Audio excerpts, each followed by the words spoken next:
సహోదరులారా, ప్రభువైన యేసుక్రీస్తు నామములో హృదయపూర్వక వందనాలండి. ముందుగా ఇంత మంచి సమయాన్ని ఇచ్చిన తండ్రి దేవునికి ప్రభువైన క్రీస్తు ద్వారా కృతజ్ఞతాస్తుతులు చెల్లిస్తున్నానండి. బాగున్నానండి. వాక్యం చదువుకొని ప్రార్థన చేసుకున్న తర్వాత పాటలోకి వెళ్దామండి. మార్గం రాసిన సువార్త 10వ అధ్యాయం 6వ వచనం. సృష్టి ఆది నుండి దేవుడు వారిని పురుషుని గాను స్త్రీని గాను కలుగు చేసి ప్రార్థన చేసి పరలోకమందున్న మా తండ్రి, పరిశుద్ర ప్రేమ గల తండ్రి, గొప్ప తండ్రి, యెహోవా తండ్రి, మీ ప్రియకుమారుడు యేసుక్రీస్తు ప్రభువారి ద్వారా కృతజ్ఞతాస్తుతులు చెల్లిస్తున్నాము నాయన. ఈ రాత్రి వేళ తండ్రి కూడికంతట్లో నడిపించండి నాయన. వాక్యం బోధించుండగా వినువారు తండ్రి మంచి హృదయం తిని వాక్యానుసారంగా నడిచే భాగ్యం దయచేయండి. వాక్యం బోధించుండగా ఈ లోక సంబంధమైన జ్ఞానంతో కాకుండా మీ జ్ఞానంతో మాట్లాడే భాగ్యం దయచేస్తారని మా ప్రభువైన యేసుక్రీస్తు నామములో వేడుకుంటున్నాం తండ్రి. ఆమేన్. ప్రభువైన యేసుక్రీస్తు నామములో హృదయపూర్వక వందనాలండి. దేవుని కుమారుడు యేసుక్రీస్తు ప్రభువు ఈ లోకానికి వచ్చిన తర్వాత పరలోక రాజ్యం సమీపిస్తుంది కనుక మారు మనసు పొందమని ప్రకటింప మొదలుపెట్టాడు. అంశం పాఠం పేరు స్త్రీలారా హన్నా వలె ఉండు. స్త్రీలారా హన్నా వలె ఉండు. హన్నా ఎలా ఉంది? హన్నా గురించి బైబిల్ గ్రంథంలో 7 విషయాలు చూస్తే సమయాలు, మొదటి సమయాలు 1వ అధ్యాయం 10వ వచనం. హన్నా ప్రార్థనా పరురాలైన స్త్రీ. ఎవరంట? ప్రార్థనా పరురాలైన స్త్రీ. ఆమెకు పిల్లలు లేనప్పుడు మందిరంలోకి వెళ్ళి ఆమె ఏం చేసింది?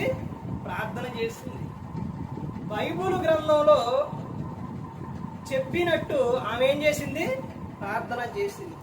ప్రార్థన పరురాలు హన్నా. ప్రతి ఒక్క స్త్రీ కూడా ఏం కలిగి ఉండాలంటే ప్రార్థనా పరురాలుగా ఉండాలి. జ్ఞానవంతురాలు తన ఇల్లు కట్టును, 3 రాళ్ళు తన చేతులతో తన ఇల్లు ఓడబెట్టు. జ్ఞానం కలిగి స్త్రీ ఉండాలి. పిల్లలకు, భర్తకు, పిల్లలకు ఇంట ఉండి వాక్యం చెప్పుకోవాలి. స్త్రీ ఎప్పుడు జ్ఞానం కలిగి ఉండాలి. హన్నా వలె స్త్రీ ఏం చేయాలి? ప్రార్థన పరురాలై ఉండాలి. సమయం దొరికింది అని అంటే నిత్యం ప్రార్థన చేసే స్త్రీగా ఉండాలి. సమయం దొరికిందని అంటే ఇంటి వారికి వాక్యం చెప్పే విధంగా ఉండాలి. పోకిరి మాటలు, పనికిమాలిన మాటలు, వ్యర్థమైన మాటలు స్త్రీకి అవి రాకూడదు. కుటుంబాన్ని నాశనం చేసుకునే మాటలు అవి. నీ నోటు నుంచి కృతజ్ఞత వచనమే రావాలి. హన్నా ఏం కలిగి ఉందనంటే ప్రార్థన జీవితం కలిగి ఉంది. మొట్టమొదటిగా ఏమిటనంటే హన్నా ప్రార్థన పరురాలైన స్త్రీ. ప్రతి ఒక్క స్త్రీ కూడా ప్రార్థన పరురాలైన స్త్రీగా ఉండాలి. రెండవ విషయం ఏం చెప్తున్నారంటే మొదటి సమయాలు 1వ అధ్యాయం 11వ వచనంలో హన్నా దేవునితో నిబంధన చేసిన స్త్రీ. హన్నా ఏంటి? దేవునితో నిబంధన చేసిన స్త్రీ. ఏ విషయంలో నిబంధన చేసింది? మందిరంలోకి వెళ్ళి ప్రార్థన చేసేటప్పుడు హన్నా ఏం చేసిందండి? ఆమె ఒక నిబంధన, నాకు మగపిల్లవాడిని ఇవ్వు, నేను ఎవరికి ఇస్తానని? నీకు ఇచ్చేస్తానని, నీ పనికి నిమిత్తం అని ఆమె నిబంధన చేసుకుంది. ఆ సమయాలు గారు పాలు విడవంగానే ఆమె తీసుకెళ్లి ఏలి ప్రవక్త దగ్గర ఉంచేసింది. 3వ విషయం చూస్తే 1వ సమయాలు 1వ అధ్యాయం 15వ వచనంలో హన్నా తన ఆత్మను దేవుని సన్నిధిలో కుమ్మరించిన స్త్రీ. హన్నా ఏంటంట? తన ఆత్మను దేవుని సన్నిధిలో కుమ్మరించిన స్త్రీ. ఈ రోజున స్త్రీ, ఇలాంటి స్త్రీలు కనబడుతున్నారా? ఈ రోజున ఇలాంటి స్త్రీలు ఉన్నారా? ఉంటే ఆ కుటుంబం బక్కుగా వర్ధిల్లుతుంది. ఆమె ప్రార్థనాపరులైన స్త్రీ. రెండవ విషయం దేవునితో నిబంధన చేసుకున్న స్త్రీ. తర్వాత దేవుని సన్నిధిలో తన ఆత్మను కుమ్మరించిన స్త్రీ అన్న. ఆ అన్న జీవితం ఎలాంటి జీవితం అంటే దేవునికి నిబంధన చేసుకున్న జీవితం. దేవునికి ఇచ్చిన మాట తప్పిన ఆమె కాదు. తర్వాత ఎన్నో విషయం, 4వ విషయం చూస్తే 1వ సమయాలు 1వ అధ్యాయం 19వ వచనంలో అన్న దేవుని జ్ఞాపకంలో ఉన్న స్త్రీ. నిత్యము కూడా అసలు ఆమె చూడండి, దేవుని విషయంలో, దేవుని గురించి ఆమె నిత్యము కూడా దేవుని జ్ఞాపకంలో ఆమె అన్న ఉంది. అంటే ఆమె ఒక్క జీవితం ఏ విధంగా ఉందో చూడండి. ఈ రోజున క్రైస్తవ జీవితం ఎలా ఉంది అని అంటే అన్నీ కూడా డంబపు మాటల్లో, పోకిరి మాటల్లో, సమయం దొరికిందంటే ఫోనులు, ఆ కుటుంబాన్ని కట్టుకునే విధంగా లేరు, పిల్లల్ని పట్టించుకునే విధంగా లేరు. అన్న ఏం చేసిందండి? బహుమానాన్ని తీసుకెళ్లి నాకు ఒక్కడే కుమారుడు కదా, ఎన్నో సంవత్సరాలకు దేవుడు ఇచ్చిండు కదా అని అల్లారు ముద్దుగేమి దేవునికి ఇవ్వకుండా అవేమి చేయలేదు. దేవుని సన్నిధిలో ఉంటేనే నా కుమారుడు బాగుంటాడు, నేను దేవునికి నిబంధన చేసుకున్నానని అన్న తీసుకెళ్లి సమూయేలు గారిని ఏలీ దగ్గర వదిలేసింది. ప్రార్థన జీవితం కలిగి ఉండాలండి. ఈ రోజున ఉదయం నుంచి నైట్ పడుకునే వరకు కూడా స్త్రీ ఎంతసేపు ప్రార్థన చేస్తుంది? ఎన్ని గంటలు ప్రార్థన చేస్తుంది? మీ జీవితాన్ని మీరు ఒక్కసారి జ్ఞాపకం ఉంచుకోండి. ఒక్కసారి నువ్వు ఆలోచించు.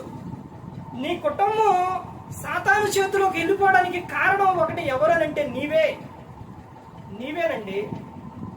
ప్రతి స్త్రీ కూడా ప్రార్థన, కన్నీటి ప్రార్థన చేయాలి. రేజు మొదటి జామున లేచి ప్రార్థన చేయాలి. అలా చేయటం వలన ఏం జరిగింది అంటే నీ పిల్లల మూర్ఛల్లిపోకుండానట్లు ఉంటారు. నీ పిల్లలకు మంచి ఆరోగ్యం కావాలంటే ప్రార్థన చేయాలి. జ్ఞానం కావాలంటే ప్రార్థన చేయాలి.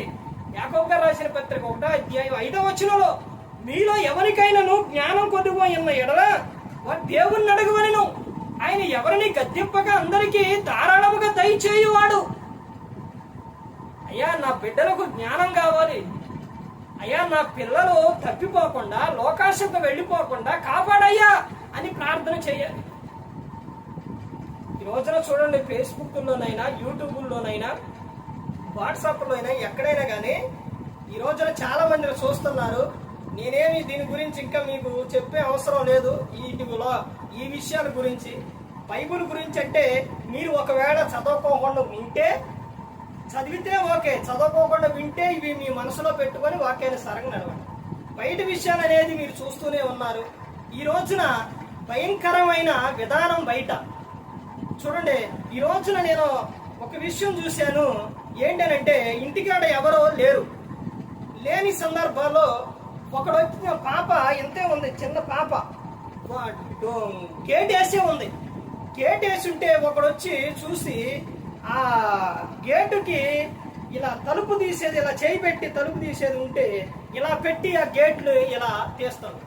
ఈ పాప ఎవరు లేకపోతే ఆ గేటు ఎక్కి, ఆ గేట్ని అలా ఎక్కి ఆ డోర్ని ఇలా నెడుతుంది.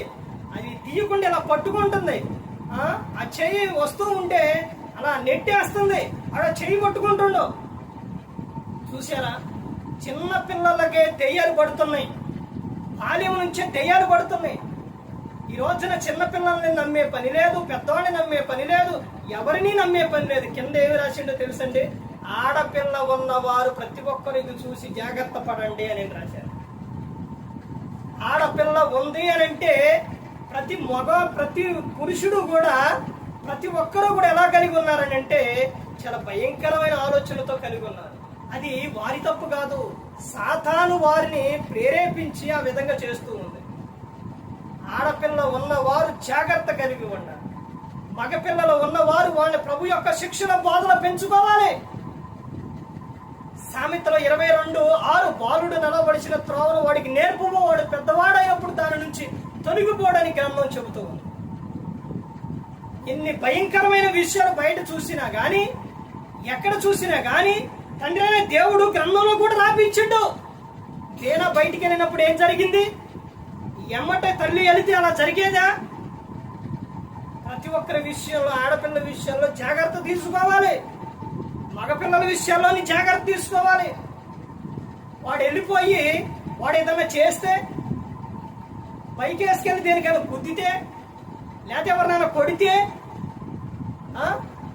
ఒక స్త్రీని ఏడిపిస్తే అంతటితో పోదు. ఒక స్త్రీని ఏదన్నా అంటే అంతటితో పోదండి. ఇది ప్రతి ఒక్క పురుషుడు, తల్లిదండ్రులు ప్రతి ఒక్కరు కూడా గమనించుకోవాలి. దీనా విషయంలో ఆ రాజకుమారుడు చేసిన విషయానికి తండ్రిని, ఊరిని, ఆ కుమారుని మొత్తాన్ని చంపేశారు. కుమారు ప్రతి ఒక్కరు జాగ్రత్త కలిగి ఉండాలి. పాపం వలన వచ్చు జీతం మరణం. తల్లి ఏం చేయాలి? పిల్లల విషయాల్లో జాగ్రత్త తీసుకోవాలి. హన్న తన కుమారుడి విషయాల్లో చాలా జాగ్రత్త తీసుకుంది. దేవునికి ఇచ్చిన మాట ఆమె నెరవేర్చింది. ఆమె దేవుని జ్ఞాపకంలో ఉంది. తర్వాత ఎన్నో విషయం అంటే 5వ విషయం, 1 సమూయేలు 1:28. హన్న తన కుమారుని యెహోవాకు ప్రతిష్ఠించిన స్త్రీ. ఈ రోజున పిల్లలను దేవునికి ప్రతిష్ఠిస్తున్నారా? దేవుని పని నిమిత్తం ఇస్తున్నారా? అరే అక్కడికి వెళ్ళి కొట్టుకాడికి వెళ్ళి ఏం తీసుకురా? సిగరెట్ తీసుకురా, బీడీ తీసుకురా, పొగాకు తీసుకురా, లేదా సరుకులు తీసుకురా అంటే మంచిదేనండి. ఇక అవి తీసుకురా, ఈ తీసుకురా అని అయ్యి చెప్తారు. కానీ దేవుని మందిరానికి వెళ్ళి దేవుని పనుల్లో సహాయంగా ఉండి నాయన సేవుడు సహాయంగా ఉండని పిల్లలకు చెబుతున్నారా? ఈ అన్న ఏం చేసింది? తన కుమారుణ్ణి ఏం చేసింది? యెహోవాకు ప్రతిష్ఠించింది. అన్న వల్లే ప్రతి ఒక్క స్త్రీ కూడా ఉండాలి. తర్వాత 6వ విషయం చూస్తే 1 సమూయేలు 2:1. అన్న విజ్ఞాపన చేసిన స్త్రీ. అన్న ఏం చేసిందంటే దేవునికి విజ్ఞాపన చేసిన స్త్రీ. అసలు ఎంత భక్తిగా ఉందో చూడండి అన్న. అలా ఉంటే నీ కుటుంబం ఎంత దీవించబడుతుంది, ఎంత ఆశీర్వదింపబడుతుంది. ఈ రోజున నువ్వంటే ఎవరికి నచ్చట్లేదు అని అంటే నీ ప్రవర్తన సరిగా లేదు. మనం ప్రేమ కలిగి ఉంటే, మనం మంచిగా ఉంటే అందరూ మనతోనే మంచిగా ఉంటారు. తర్వాత 7వ విషయం 1 సమూయేలు 2:10. అన్న దేవుని కొని ఆడిన స్త్రీ. అన్న ఏం చేసిందంట? దేవుణ్ణి కొని ఆడిన స్త్రీ. ప్రతి ఒక్క స్త్రీ కూడా అన్న వలె ప్రతి ఒక్కరు కూడా ఉండాలి. ప్రతి దినము కూడా దేవునికి ప్రార్థన చేయాలి. ప్రతి దినము కూడా వాక్యం చదవాలి.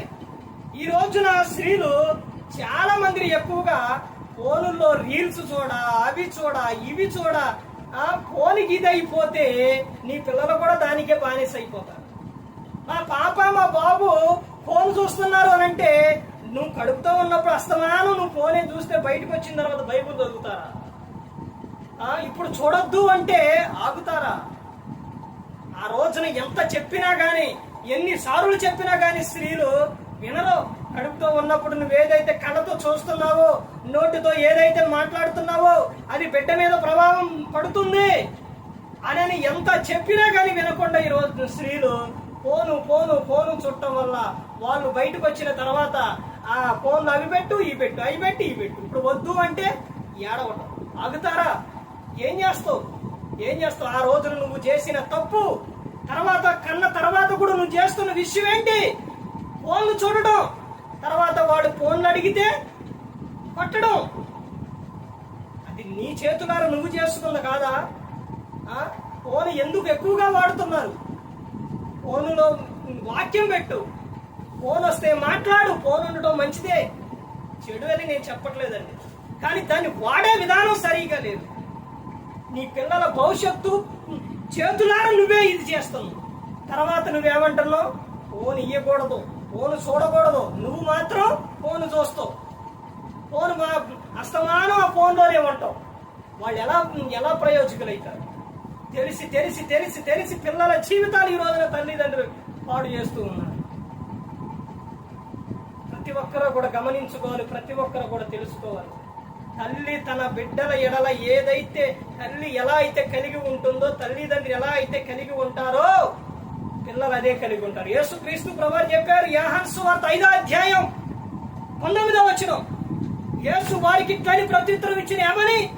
తండ్రి ఏది చేయటం కుమారుడు చూస్తున్న అదే గాని తనంతట తాను ఏది కూడా చేయడు అని. నువ్వు ఏదైతే చూస్తున్నావో, ఏదైతే చేస్తున్నావో వాళ్ళు కూడా అదే చేయడానికి ప్రయత్నిస్తుంటారు. కొంతమంది చేస్తూనే ఉంటున్నారు. ప్రతి ఒక్కరు గమనించుకొని, ఎన్నిసార్లు గద్దించినా కానీ నువ్వు వినట్లేదు అని అంటే బైబిల్ ఏం చెబుతుంది తెలుసండి? ఎన్నిసార్లు గద్దించిన వినడంలోనే వాడు హఠాత్తుగా నాశనం ఉన్నాను.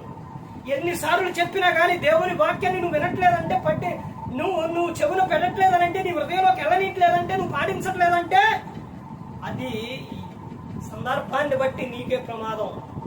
అర్థమవుతుందండి?